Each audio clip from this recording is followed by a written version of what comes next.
आपने कभी सोचा है कि एक दिन आप अपने बच्चों की स्कूल की फीस क्रिप्टो से भरेंगे या किराने की दुकान से चीनी क्रिप्टो से खरीदेंगे? Well, let me tell you, ये सब पॉसिबल है। नमस्कार।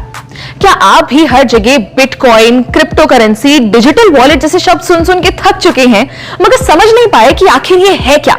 डोंट वरी, मैं पलक यादव आपको बताऊंगी कि आखिर ये क्रिप्टो क्या है। जी के डिजिटल शो में हम बात करेंगे आज डिजिटल मनी की। पर सबसे पहले जानते हैं कि ये पूरी क्रिप्टो की दुनिया आखिर आई कैसे। सबसे पहले था बार्टर सिस्टम, जैसे गेहूं के बदले जूते, आम के बदले सेब या नमक के बदले चाय। मगर क्योंकि ये सिस्टम में बहुत सी दिक्कत थी, जैसे कोई आम के बदले सेब ना ले तो फिर मुद्राओं का इस्तेमाल शुरू हुआ। सोने के, चांदी के, तांबे के और भी तरीके के सिक्के इस्तेमाल होने लगे। पार्टीशन से पहले भारत में दमड़ी, टका, पाई, आना, दमन्नी, चवन्नी, अठन्नी और रुपए के सिक्के चलते थे। मगर सिक्कों के भारी वजन की वजह से उनको लेकर इधर उधर जाना बहुत मुश्किल होता था, इसलिए पेपर करेंसी यानी नोट आना शुरू हुए। अब नोटों का इतिहास तो हम जानते ही हैं। 10,000 के बड़े बड़े नोट से शुरू होकर जो वॉलेट में भी ना आए, नोट छोटे से छोटे होते गए और अब तो ज्यादातर लोग बिना पेपर करेंसी के ही चलते हैं।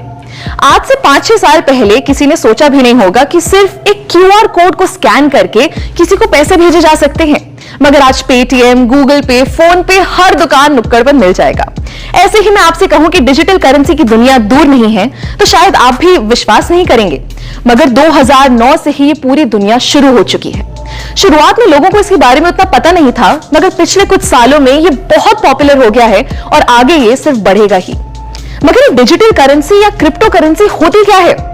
डिजिटल करेंसी एक वर्चुअल करेंसी है, यानी जिसे आप इन नोटों की तरह अपनी जेब में नहीं रख सकते।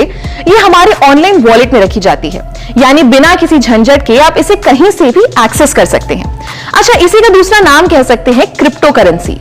Crypto currency. अब करेंसी का मतलब तो हम समझते हैं पैसा, मगर ये क्रिप्टो किस बला का नाम है? क्रिप्टो मतलब छुपा हुआ या जो सीक्रेट हो, यानी कि आप क्रिप्टो करेंसी से अपने पैसे की जो भी ट्रांजैक्शन करेंगे या लेन देन करेंगे वो सब छुपा हुआ होगा और सिक्योर होगा। ये क्रिप्टो करेंसी का चलन 2009 में शुरू हुआ, जब सबसे पहली बार सातोशी नाकामोटो नाम के एक आदमी ने वर्चुअल करेंसी बनाई। अब इसका नाम हम सबने कहीं ना कहीं सुना ही है। जी हाँ, बिटकॉइन। बिटकॉइन आज की डेट में इतनी बड़ी क्रिप्टो करेंसी बन चुकी है कि आप मानेंगे नहीं कि कई बड़ी बड़ी कंपनीज आज बिटकॉइन से पेमेंट्स लेती हैं। एक मजे की बात बताऊं, अगर आपने 2009 में एक बिटकॉइन खरीदा होता तो आज आपके पास बिना कुछ किए बैठे बिठाए करीब 16 लाख रुपए होते। मगर आज इथेरियम, डॉज कॉइन, टेथर जैसी 19,000 क्रिप्टो करेंसीज बन चुकी हैं। इन करेंसीज को हम खरीद सकते हैं, बेच सकते हैं और चाहे तो इनमें इन्वेस्ट भी कर सकते हैं। अब ये तो हम समझ गए कि क्रिप्टो करेंसी एक तरीके के ऐसे पैसे हैं जिन्हें हम छू नहीं सकते, मगर अगर हम इनसे खरीदेंगे या बेचेंगे तो इसे कोई कंट्रोल कर रहा होगा क्या?